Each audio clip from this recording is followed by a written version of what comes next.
Pengabdi Setan 2 Komunion baru saja merilis trailer resmi pertama. Yang pasti dibandingkan teaser singkat kemarin, trailer ini lebih menunjukkan cerita seperti apa yang akan dibawakan. Ternyata karakter utama masih akan diisi oleh para pemeran film pertama, dan bahkan kita ditunjukkan sosok bapak yang kembali setelah dia menghilang di tengah-tengah Pengabdi Setan pertama. Sebelum lanjut ke pembahasan, boleh support kita melalui Sosiabas dan bisa juga join jadi member agar mendapatkan berbagai keuntungan yang sudah kita tawarkan. Nampaknya beberapa tahun sudah berlalu sejak kejadian Pengabdi Setan pertama, di mana di akhir film kita melihat keluarga ini pindah ke rumah susun. Rini di awal shot ini sedang ada di halte simpang bioskop, lalu dia menaiki bus. Dialog menunjukkan kalau mereka sudah tidak pernah membicarakan kejadian di rumah sebelumnya. Rini mencoba mengelak, tapi Tony mengajak mereka untuk membicarakan itu karena toh bukan mereka saja yang pernah mengalami kejadian seperti itu. Kemudian terlihat Rini yang melihat-lihat album foto keluarga mereka. Ada sosok ibu, ayah, serta Ian di sana. Mereka sepertinya berencana untuk pindah seperti kata Bondi, tapi bapak malah melarang mereka untuk pindah dengan alasan di rumah susun mereka ada yang membantu, sementara jika di rumah mereka sendirian. Yang mana sebenarnya itu salah karena mereka justru mendatangkan masalah baru ke rusun yang baru mereka tinggali. Apalagi kita diberikan petunjuk kalau ada sesuatu tentang rusun ini. Juga mengingat ada komuni Pengabdi Setan lain yang tinggal di sini, seperti misalnya Darminah dan Batara.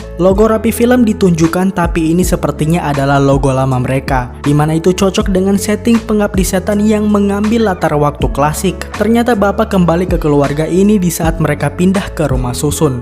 Awalnya juga pasti banyak yang mengira sosok bapak ini yang meninggal, tapi ini hanya orang yang mirip dengan bapak atau penghuni rumah susun lain. Tapi ini hanyalah orang yang mirip dengan bapak atau penghuni rumah susun lain. Dan juga di sini ditunjukkan tidak hanya orang ini yang meninggal, melainkan ada banyak orang lain yang meninggal. Dan ini mengeluarkan pertanyaan yang baru.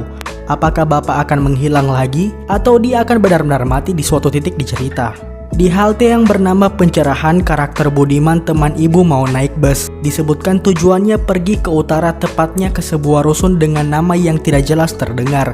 Dia juga berkata kalau dia harus ke sana kalau tidak banyak orang yang akan mati.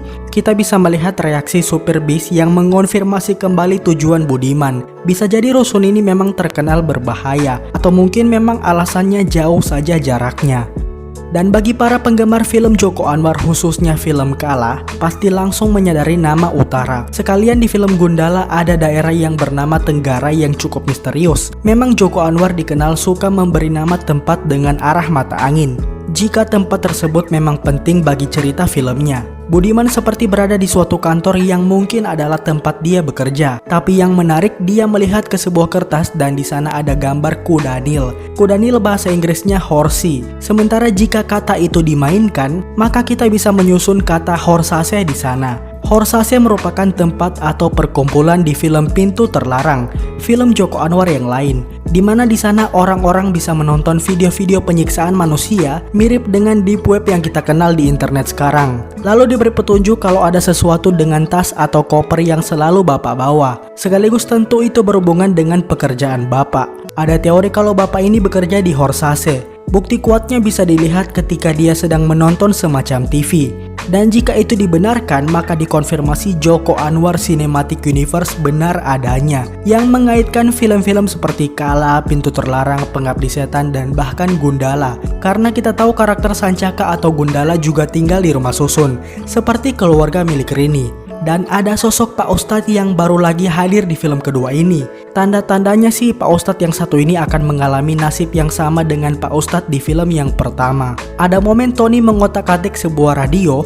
Sepertinya tempat itu adalah bagian pembuangan sampah rusun, di mana ditulis di situ kalau buang sampah jangan besar-besar nanti mampet. Tony berada di satu ruangan yang mirip kamar. Terlihat ada potret dua sosok pocong yang sedang tiduran di belakang Tony. Pastinya pocong akan banyak dihadirkan di film ini. Lalu Tony dan Rini melihat kepada sesosok yang sepertinya berukuran besar atau mungkin sedang terbang atau berada di atas loteng. Yang menarik adalah Bonnie di sini sepertinya sedang membongkar rahasia rusun ini bersama kedua temannya yang selalu terlihat bersamanya di sepanjang trailer ini. Bisa saja karena kelakuan iseng mereka bertiga ini akan membawa bencana berbahaya ke seluruh rusun. Suara pria yang berteriak kencang mengatakan, "Lihat, anakku sekarang berani melawan." Tentu saja semua orang akan mengira ini sosok bapak yang mungkin ketika dia masih hidup atau bisa saja ketika dia bangkit kembali mengatakan kepada anak-anaknya yang kemungkinan besar itu adalah Bonnie. Ada juga kemungkinan itu hanya suara milik pria lain. Lanjut kita bisa melihat Tony bersama karakter yang diperankan Jordi Pranata. Salah satu dari mereka ini sedang terjebak dan satu yang lain mencoba menolong. Dilihat-lihat karakter Jordi Pranata ini akan menjadi penolong dari teror yang diterima oleh semua warga rusun. Ada sedikit hint dari jenis teror yang diterima oleh masyarakat rusun. Beberapa kali di trailer kita melihat sebuah pola, yaitu orang-orang yang terjebak di ruangan sempit. Entah itu hanya satu orang atau banyak orang sekaligus. Mungkin mereka terjebak dan mungkin mereka dijebak. Sebelum logo Pengabdi Setan 2 Komunion muncul, di situ Rini memanggil-manggil seseorang dengan nama Wisnu. Apakah itu adalah karakter yang diperankan oleh Jordi Pranata? Dan paling terakhir, Rini ada di sebuah tempat yang terlihat seperti kampus, di mana orang-orang di sekitar sedang biasa saja, malah Rini sendirian yang seperti terbangun dan lalu dia meneriakkan kata bangun. Adegan orang berteriak bangun juga ada di pintu terlarang. Bisa kalian cari sendiri ada di menit yang keberapa dan mungkin bisa kalian tambahkan di kolom komentar di bawah. Setelah logo Pengabdi Setan 2 Komunion muncul, radio memutar lagu klasik dengan tema yang sama dengan OST Pengabdi Setan yang pertama yang sangat ikonik itu. Pastinya yang menyanyikannya adalah The Spouse, band yang punya genre tema lagu jadul andalan Joko Anwar di film-filmnya. Mereka terakhir membawakan soundtrack di film Perempuan Tanah Jahanam milik Joko Anwar. Liriknya menyebutkan, "Kini ku kembali lagi di hening dan bejana malam." Yang mana itu seperti menjadi petunjuk akan ada sosok yang kembali alias bangkit dari kubur. Bukti karakter Jordi Pranata akan jadi penolong bagi seluruh rusun ada di akhir trailer, dimana dengan santainya dan dengan beraninya dia berhadapan dengan sosok yang mirip dengan ibu dari film Pengabdi Setan pertama. Dan disitu dia hanya dengan santai menanyakan, "Siapa lu?" Well, semua teori spekulasi maupun pertanyaan itu hanya bisa terjawab ketika kita menyaksikan dan menikmati langsung Pengabdi Setan 2 Komunion nanti pada saat Agustus.